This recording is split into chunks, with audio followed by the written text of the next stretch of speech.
If water is leaking from your roof, don't worry at all. In today's video, I'm going to show you an amazing method that helps you find the leakage and seal it completely in just 5 minutes. So let's get started. Step 1. Find the crack. First, carefully inspect your roof. Remember, most leakages happen because of a small crack. Look closely and you will definitely find the spot. Step 2. Clean the crack properly. Once you find the crack, clean it thoroughly. Use an air pressure machine, a blower, or even a brush. Anything works. The important thing is that the crack must be clean from the inside. Better the cleaning, stronger the final result. Step 3. Petrol plus thermal method.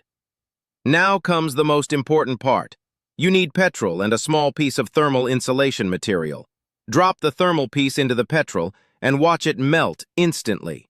This melted mixture is what you have to pour directly into the crack.